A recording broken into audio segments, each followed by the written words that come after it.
김정은 위원장이 8년 만에 북러 정상회담을 위해 블라디보스토크에 도착을 했습니다. 김정은의 해외 일정마다 그림자 수행을 해왔던 김여정의 모습이 보이지 않아 궁금증을 자아낸 가운데 롱코트에 중절모를 쓴 김정은의 모습이 할아버지 김일성을 연상시켰습니다. 특히 오른손 절반을 코트 안에 꽂아 넣는 이 선전용 제스처도 따라하는 모습이 눈길을 끌었습니다. 김정은은 과거 해외 방문 때와는 다르게 현지 언론과 인터뷰까지 했어요. 직접 들어보시죠. 여기 오면서 러시아 이민들의, 원동 이민들에 대한 우리 이민들의 그 따뜻한 마음을 안고 왔습니다. 이 지역 정세를 안정적으로 유지 관리하고 공동으로 조정해 나가는 데서 매우 유익한 그런 대화를 나눌 수 있는 계기가 될 거라고 믿습니다. 이례적으로 현지 언론과의 인터뷰까지 김정은 러시아와의 관계 발전에서 첫 번째 행보, 이번 방로가 마지막이 아니다. 지속적인 러시아에 대한 러브콜까지 시사를 했습니다. 김정은이 미국과의 장기전에 대비해 우군인 러시아와의 관계를 돈독히 하는 데 집중하는 것 아니냐라는 전망이 나오고 있는데 사실은 소련 전문가는 김영주 의원이시거든요. 소련 이야기는 소련 전문가에게. 김정은의 목적이 뭘까요? 특히 그리고 이 롱코트의 중절모에 이렇게 손을 가슴에 딱 꽂아 놓는 거 이거 따라한 거 맞습니까? 우선 과거에 자기 할아버지가 했던 모습, 젊은 시절의 김일성의 모습들을 그대로 중절모, 검은 코트 이렇게 손을 끼워 넣는 그것을 통해서 말하자면 전통적 정당성을 확보하려고 하는 부분. 바로 이 모습이죠. 예, 그런 부분이 그대로 드러났다고 볼 수 있고 젊은 시절에 자기 할아버지를 연상케 하는 어떤 그런 닮았네요. 것들, 예, 그런 것들이 이제 일부러 그걸 위해서 또 몸집과 살을 찌웠다는 얘기도 있지 않습니까? 진짜 닮았네요. 그 덕분에 좀 건강이 나빠졌다는 얘기도 있습니다만은 또 이번에 타고 온 열차가 일부 언론 보도에 의하면 스탈린이 자기 할아버지한테 선물한 기차다.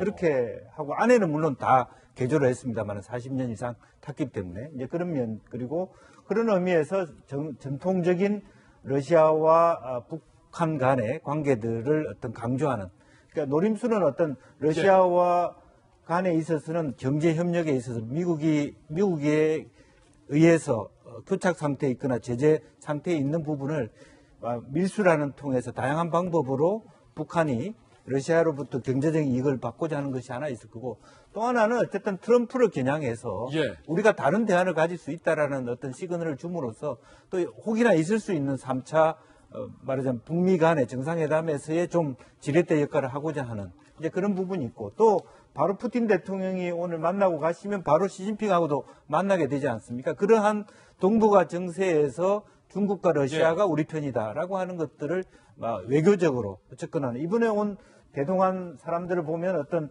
통전부가 아니라 외교부 라인을 데리고 왔기 때문에 정상적인 외교를 통해서 러시아와 또 나아가서는 동북아 전체에서 중국과의 관계를 정상화하겠다. 이렇게 하는 것이 아마 김정은의 노림수다. 예. 미국하고 하노이 회담 결렬 이후에 하는 첫 번째 외교 행보를 러시아로 했다라는 거에 주목을 했으면 합니다. 사실 트럼프 대통령 하면 가지는 이미지가 있잖아요. 그런데 트럼프 대통령에게 기가 눌리지 않을 것 같은 가장 유력한 세계 지도자 하면 누굽니까? 푸틴. 그런 느낌이 딱 들잖아요. 그러니까 나 뒤에도 형님이 있다.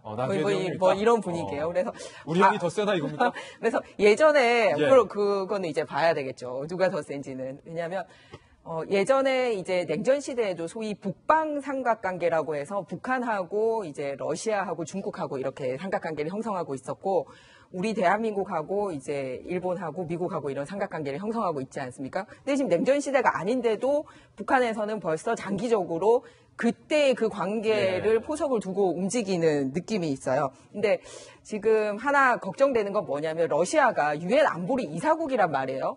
그러면 유엔 제재를 지키는 거를 가장 앞장서서 지켜야 되는데 소위 푸틴 형님이 그거를 지킬지에 대한 의문이 있는 게 뭐냐면 그 중에 제일 큰 게 뭐냐면은 사실은 노동력을 밖에 내보내서 그 사람들한테 월급 주는 게 아니라 노동력을 사실 북한 그 지도부가 다 가져가는 거잖아요. 그래서 러시아의 벌목공들이 한 11,000명 정도 나가 있는데 북한의 벌목공들이? 네, 맞습니다. 그런데 올 연말까지는 다 돌아와야 됩니다. 이게 유엔 그 제재 내용에 들어가 있습니다. 그렇다면 그거를 가장 먼저 지켜야 되는 나라가 안보리 이사국이 러시아인데 이번에 북핵 얘기도 하지만 사실은 벌목공들 계속 재계약해달라라는 얘기도 하지 않겠냐라는 그런 추측이 나오고 있어요. 그렇군요. 그러니까 소위 형님 만들기도 있고 또 하나는 대북 제재 뒷문 만들기까지 같이 있지 않나 이번 방문 근데 목적이. 폼페이오가 뭐 비자 문제를 얘기하는 것은 그런 정도의 부분은 경우에 따라서 논의를 열기 위해서 인정해 줄 수 있다. 미국이 외국인 박물공이나 북한의 외교관들의 활동에 대해서는 조금 문을 보인다. 그런 부분입니다. 근데 틈이 없었으면 형한테, 좋겠어요. 형한테 형, 우리 그 근로자들은 그냥 계속 일하게 해줄 거지? 뭐 쓱 얘기할 수도 있다. 그렇군요.